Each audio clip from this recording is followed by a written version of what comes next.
Okay, let's talk about geodatabases. Geodatabases are basically just, it's a type of storage mechanism for geospatial and other data. It's designed to store feature classes for a particular geographic area, and it incorporates all feature classes, rasters, and tables all in a single entity. Three types: personal, file, SDE. Personal, limited size, requires Microsoft access. File is a more general purpose design, much larger storage volume, and it is not married to Microsoft Access, and so it works for a lot of different platforms.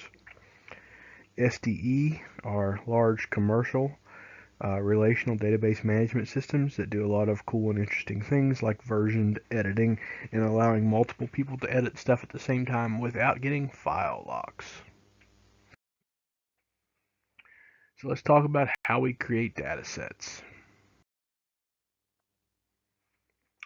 Designing good databases are really fairly simple. You just need to know what the purpose is, and you need to talk to the people that's going to use it to figure out what it is that they need.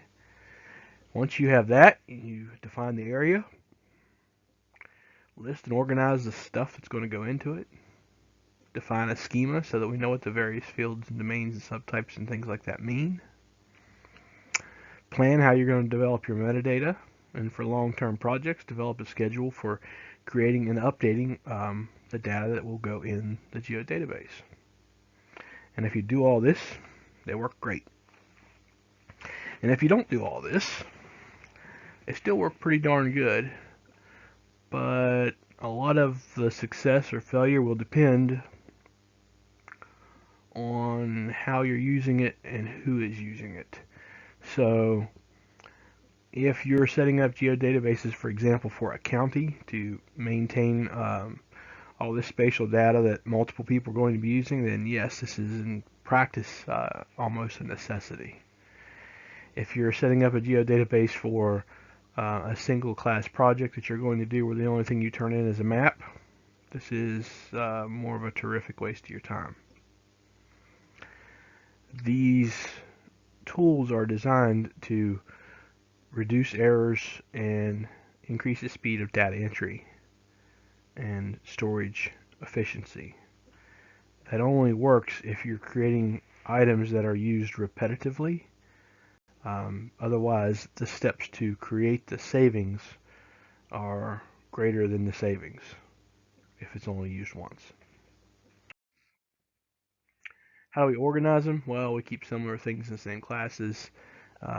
Things that are easy to separate or difficult to merge. And then we, look at how we've got them all set up as far as the subtypes and domains and that sort of stuff, and go out from there. Create them in ArcCatalog.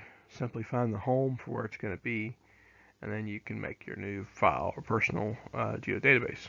There's also a tool for it, as is the case in ArcGIS. There's almost always a tool for it. When you want to add features to a geodatabase, there's a tool for that as well, or you can just simply import them from catalog. When you do that, you can use a SQL expression to select subsets of information. You can also add various fields to it, and you can also set up a lot of things relative to what you're bringing into a geodatabase. To create new features, simply find the geodatabase, right-click on it, and then select what it is you want to create: feature class, feature dataset, etc. Give it a name. Fill out the boxes, select the coordinates, set your tolerances, enter your fields, etc. Feature datasets are nested datasets, basically. In this example, you have a dataset called wildlife, which is a feature dataset, And in that data set there is, and because I can tell by the icon here, these are all polygons, and so I'm guessing these are habitat polygons for where's the antelope territory, where's the sheep territory, where's the bison territory, etc. And so these would all have similar mechanisms for how they're sized, how they're described, various field types and whatnot. And what you would do is have all these individual layers already set up. And that would be part of that feature data set. Every feature class in a feature data set has to have the same coordinate system.